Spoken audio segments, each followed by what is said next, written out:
आणखीन एक खूप छान प्रश्न सगळ्यांना पडलेला. आपल्या आहारात अशी काही गोष्ट आहे का जी इम्युनिटी आपली कमी करत असते? हो. यात आपण म्हणू शकतो की साखर जी की प्रामुख्याने वापरल्या जाते सकाळच्या चहापासून, तर साखरेला पर्याय शोधणं खूप गरजेचं आहे. त्यासाठी जसं तुम्ही पाम शुगर वापरू शकता, कोकोनट शुगर वापरू शकता, काकवी वापरू शकता. काकवी हा गूळ साखर बनण्याच्या प्रोसेसमध्ये आधी जसा गूळ बनतो त्याच्या आधी जे एक लिक्विड बनतं ती त्याला काकवी म्हणतात, ती पण खूप न्यूट्रिशियस आहे. त्याशिवाय तुम्ही खजूर, अंजीर अशा सारख्या गोष्टी गोड बनवण्यासाठी वापरू शकता. त्यानंतर दुसरी जी गोष्ट आहे मैदा. मैदा हा एक रिफाईंड फ्लोअर आहे. तर मैद्यासाठी सबस्टिट्यूट म्हणजे कायम होल ग्रेन पीठ वापरणं.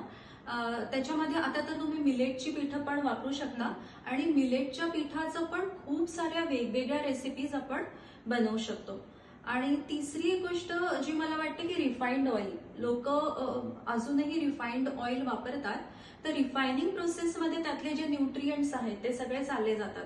तर रिफाइंड ऑइलला पर्याय म्हणून आपण घाणीचं तेल वापरणं हे खूपच योग्य आहे. तुमच्या शहरानुसार, देशानुसार तिथे जे जे चालतं ते घाणीचं तेल तुम्ही वापरू शकता.